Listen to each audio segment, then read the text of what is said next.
Saludos desde Berlín en el Día del Señor.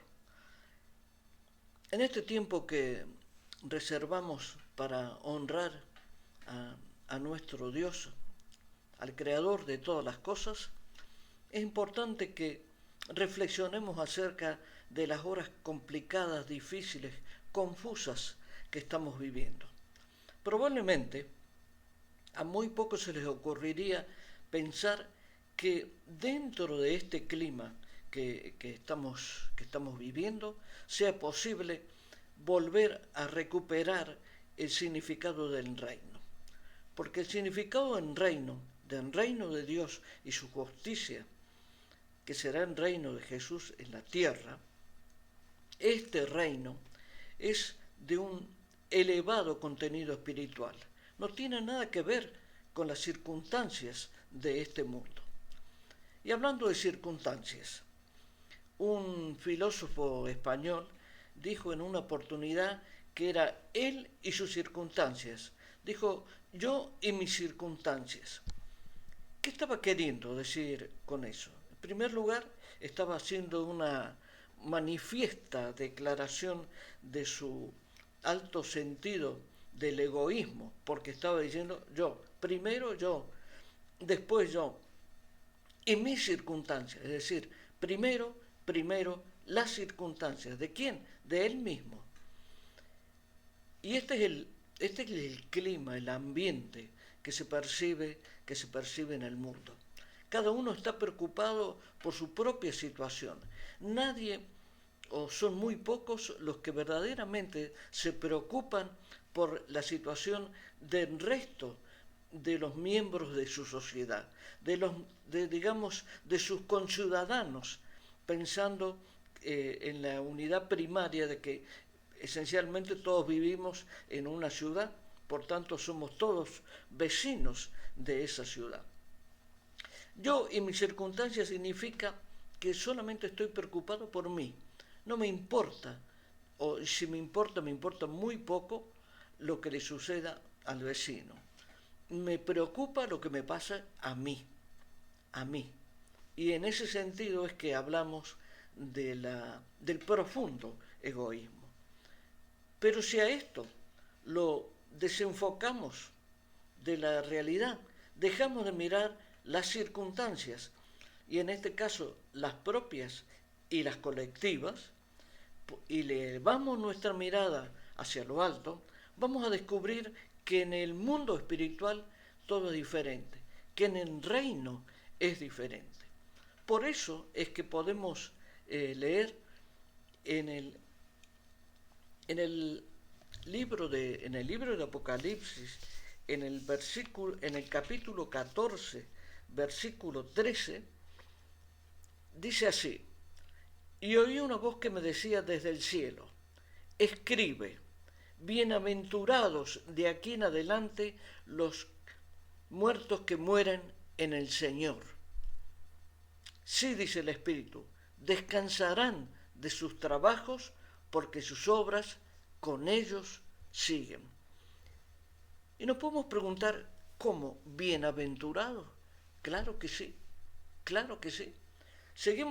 Somos bienaventurados por la sencilla razón de que somos seguidores de Cristo. Y en ese sentido podemos hacer varias observaciones. ¿Quiénes son los bienaventurados? ¿O quiénes pueden ser los bienaventurados? En primer lugar, los que obedecen a Dios. Desde luego, sin la menor duda, el que obedece a Dios es un bienaventurado. ¿Por qué? Porque en la obediencia siempre está la cobertura del Señor. En la obediencia, la cobertura y el cumplimiento de todas las promesas, porque entonces sí somos verdaderamente hijos de Dios, si somos obedientes. Y esto es lo que ocurre en una familia. Cuando en una familia hay niños obedientes, uno puede decir qué bien que los padres han educado a sus hijos. Y verdaderamente es así. Qué bien que los han educado. Por eso es tan importante la obediencia, porque en un sentido más profundo y mirando hacia el futuro, los obedientes serán buenos jefes, serán buenos esposos, serán buenos hijos. ¿Por qué? Porque hay un principio que han cumplido, que es el de la obediencia.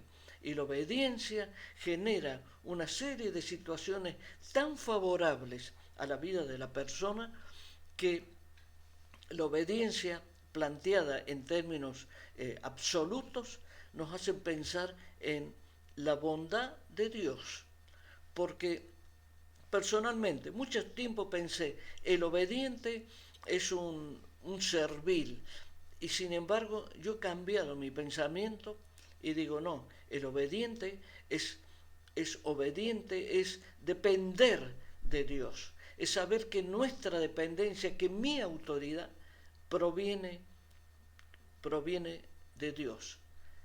Y en ese sentido es que es tan importante la obediencia. ¿Quiénes también son bienaventurados? Los que mueren fieles a Jesús, los que hasta en el último aliento de su vida siguen fieles a Jesús, no tienen temor, no tienen miedo a la muerte, como tienen miedo y temor en el mundo. Y en el mundo las personas mueren con miedo a la muerte, viven con miedo a la muerte. Pero la muerte de la que estamos hablando es la muerte de nuestro físico, de lo que podríamos llamar la cubierta de nuestro espíritu. Y eso no nos debe producir miedo. Simplemente los que morimos o los que vamos a morir confiando en Jesús, siendo fieles a Jesús, seremos bienaventurados. Y también hay otra circunstancia que tiene que ver mucho con los bienaventurados, que son los que deseamos esperar la segunda venida de Jesús en santidad. Como diría Pablo, no es que lo estemos logrando, más bien deberíamos decir, estamos intentando vivir en santidad esperando la vuelta del Señor. Pero, como somos humanos, es difícil que podamos decir, yo espero en santidad, porque nadie es santo. El único santo es Dios, el único. Por tanto, eso de esperar en santidad tiene un sentido relativo y está vinculado evidentemente con nuestra condición humana. Y se recuerdan ustedes cuando nos enseñaron que en el final de los tiempos Jesús se iba a reunir en lo que se llamó la Cena del Cordero. ¿Se acuerdan de la Cena del Cordero? ¿Con quién? Con su iglesia. Esa es la Cena del Cordero. El día que Jesús se reencuentre con sus fieles, con la iglesia. Y entonces ese será el momento de la Cena del Cordero. Ahora bien, ¿quiénes van a estar invitados? ¿Quiénes? Los que hemos sido fieles o los que pretendemos, hacemos todo lo posible por ser fieles a Jesús. Y en el capítulo 20, en el versículo 6 del libro de Apocalipsis, vuelve a hacer una referencia clarísima acerca de lo que significa ser bienaventurado.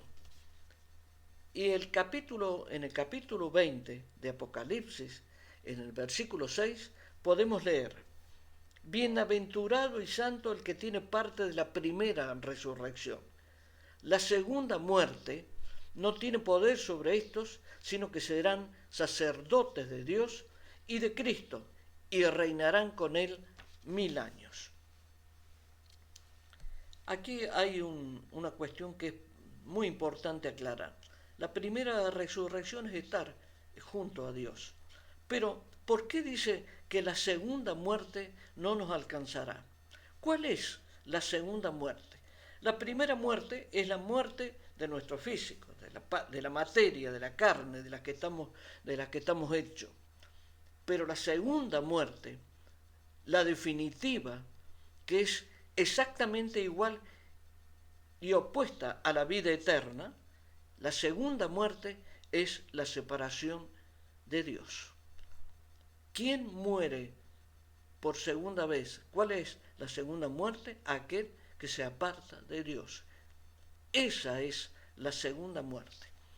Y debemos aclarar que la segunda muerte también tiene una condición de eterna. Así como la vida que Jesús nos promete es eterna, el sufrimiento para quienes padezcan la segunda muerte también será eterno.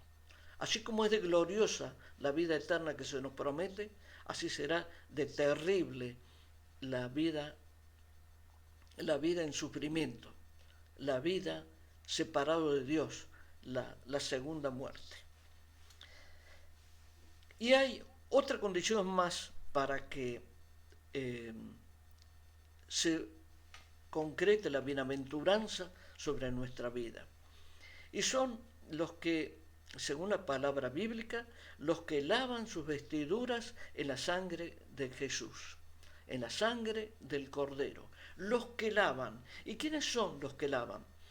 Los que pretendemos ser santos, lavamos nuestras vestiduras en la sangre del Cordero. Es un acto de fe, es un acto voluntarioso de lavar nuestras vestiduras. ¿Para qué? Para que queden blancas, para que sean aceptas delante de la majestad de Dios. Todo esto nos tiene que hacer reflexionar que en medio de las circunstancias que se viven en el mundo y que nosotros como hijos de Dios que vivimos en el mundo también estamos viviendo estas circunstancias, qué duda cabe, y también estamos expuestos a los efectos del coronavirus, qué duda cabe que también estamos expuestos. No hay ninguna duda que estamos expuestos. Nosotros y nuestros hermanos, nuestra familia, claro que sí, estamos expuestos y seguramente tendremos que lamentar pérdidas y pérdidas dolorosas, pero esas son las circunstancias de la vida terrenal. Nosotros estamos hablando de las circunstancias de la vida espiritual, de la vida en el reino. Por eso, no debemos mirar como el filósofo español a yo y mis circunstancias. No debo mirar ni yo en mis circunstancias ni las circunstancias que me rodean. Debemos levantar la vista hacia lo alto y pensar en el reino de Dios. Y entonces seremos o comenzaremos a ser bienaventurados. Como dice el libro de Apocalipsis, la revelación que Jesús le dio a Juan en la isla de Patmos hace aproximadamente 1900 años. Esta es la perspectiva espiritual en la que tenemos que vivir, sin miedo al coronavirus, sin miedo a las circunstancias, ni a pensar en el futuro, ni en la economía, ni qué será de mis hijos. Eso es el mundo. Nosotros tenemos que pensar en el reino. Y si pensamos en el reino, seremos bienaventurados. Vamos a orar por esto para despedirnos. Padre amado, te damos las gracias por esta palabra, te damos las gracias por ayudarnos a entender cómo son los bienaventurados, los que reciben de ti misericordia y amor, los que recibimos de ti consuelo, los que recibimos de ti bálsamo en estas circunstancias tan difíciles que nos toca vivir. Ayúdanos a serte fieles, Padre. Ayúdanos a pensar en el prójimo, a dejar de mirar nuestras circunstancias, a dejar de ser egoístas y pensar en el prójimo, aquel que todavía no ha recibido el mensaje de salvación de Jesús. Y a lo mejor no podamos llegarnos hasta ellos, pero sí con nuestro ejemplo, sí con nuestra presencia tranquila, serena, en medio de las circunstancias. Entonces sí, seremos fieles y entonces sí, seremos bienaventurados. Gracias, Padre. Muchas gracias por lo bueno y por lo malo. Gracias por todo, Padre. Y a ustedes, muchas gracias. Y hasta la próxima.